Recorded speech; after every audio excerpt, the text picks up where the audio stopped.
What if one dream could connect more than one mind?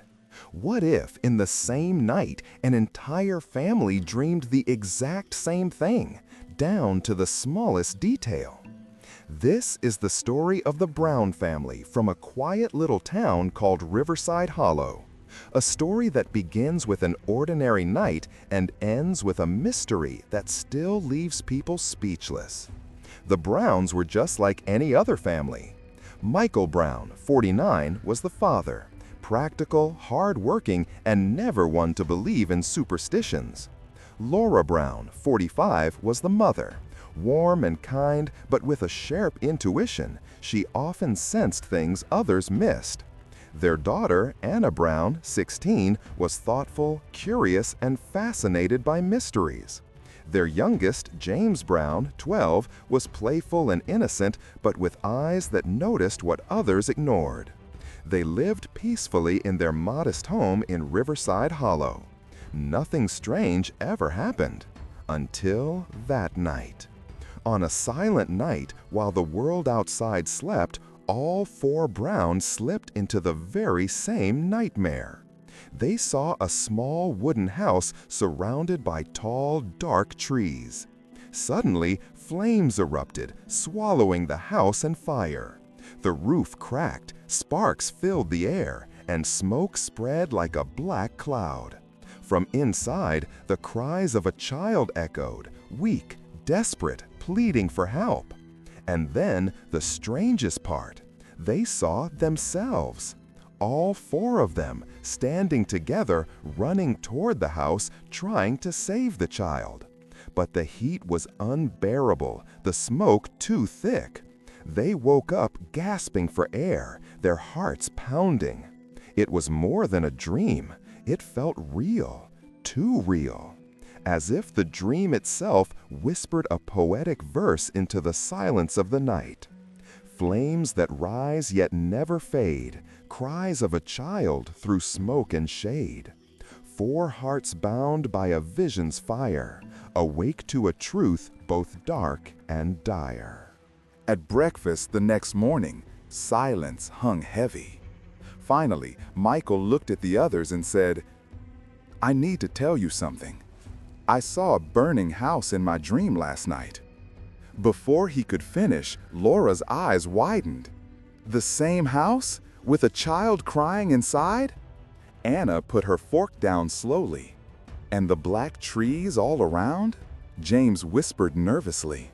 "And all of us running to save the child?" The Browns stared at each other in shock.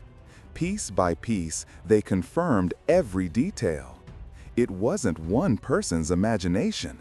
They had all lived through the exact same nightmare. That evening, none of them could focus on ordinary life. Michael sat by the window long after sunset, watching the wind move through the trees, half expecting to see smoke. Laura kept glancing at the family photo on the wall, uneasy with a feeling she couldn't name. Anna searched old books about shared dreaming, while James drew what he remembered: the burning house, the trees, the child's shadowed face. When Laura looked at his sketch, her hands trembled. "This isn't imagination," she whispered. "It's memory of something that hasn't happened yet." Later that day, the Browns told a few close relatives and fast friends about their strange shared dream. But instead of being amazed, their friends only laughed it off. "Maybe you all had a heavy dinner," one said. "Or perhaps it's just coincidence," another shrugged. The Browns smiled politely, but deep down, they knew it was something far more unusual, something they couldn't simply explain away. That night, though none of them wanted to close their eyes, they eventually did. And once again, the nightmare returned. The same fire, the same cries, the same trees. But now, something new appeared. A shadowy figure stood among the trees, silent and still, watching. And on the burning wall, a number glowed in red flames: 17. In that moment, it felt as though the shadow in their dream recited poetry carved in fire. Numbers burn where shadows creep. Secrets rise from the depth of sleep. 17 shines, a destined mark, between the dreamlight and the dark. The Browns woke up trembling, their minds racing. "What does 17 mean?" Michael asked. No one could answer. Over the next few nights, they tried to resist sleep, drinking coffee, talking until dawn. But dreams have patience where humans do not. Whenever their eyes closed, they were pulled back into the same forest, the same air thick with smoke and dread. The number 17 blazed brighter each time, like a countdown written in fire. Once, Anna reached for the child, but her hand passed through him like mist. The figure in the trees turned slightly toward her, its eyes reflecting the flames, and she awoke with a scream, her palm marked faintly red, as if touched by heat. A week later, screams filled Riverside Hollow. A wooden house at the edge of town was ablaze. People rushed to help. The Browns joined them, only to stop in shock. It was the house from their dreams, the same flames, the same trees, the same cries for help. "This is it," James shouted. "The dream, it's happening." Michael and Laura charged inside, with Anna and James close behind. Just like in the dream, a young boy was trapped inside. They pulled him out seconds before the roof collapsed in flames. The nightmare had turned into reality, but this time, the ending was different. Later, when the boy calmed down, he gave his name.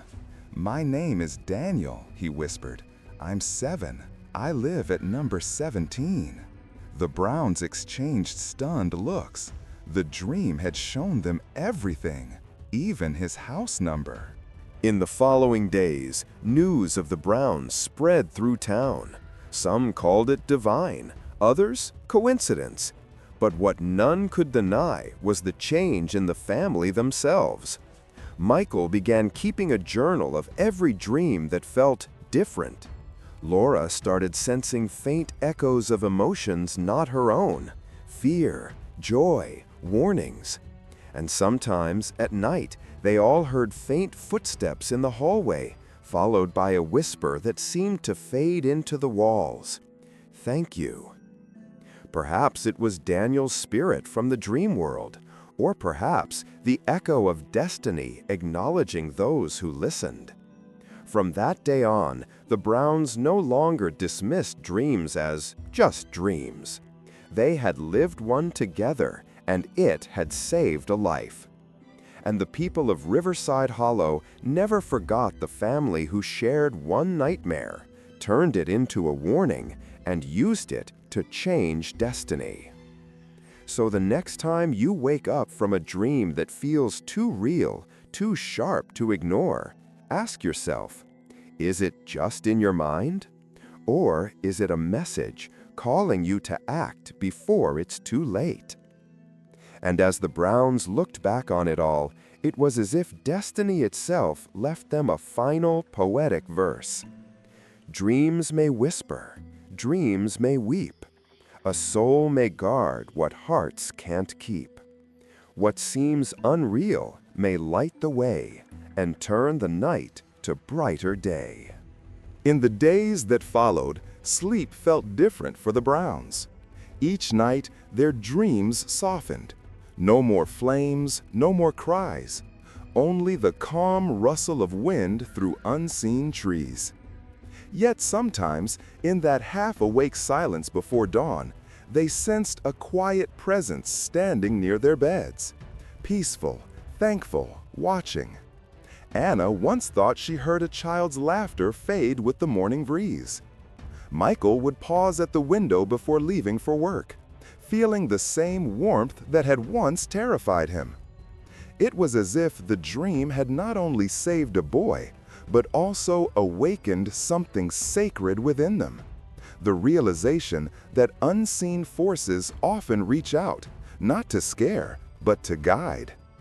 As days turned into months, the Browns often wondered if destiny had chosen them for a reason, to prove that life speaks not only through words, but through visions unseen and dreams unspoken. They had crossed a line between the waking world and the one beyond it, and returned with proof that both are woven from the same thread of mystery. Sometimes, on quiet nights, Laura still feels a warmth in the air, as if the unseen child from their dream passes by in gratitude. And in those moments, she whispers softly to the wind, "We heard you, and we'll keep listening." If this story touched your heart, please like, share, and subscribe. And keep your heart open to the unseen. For sometimes, a dream is not just a dream.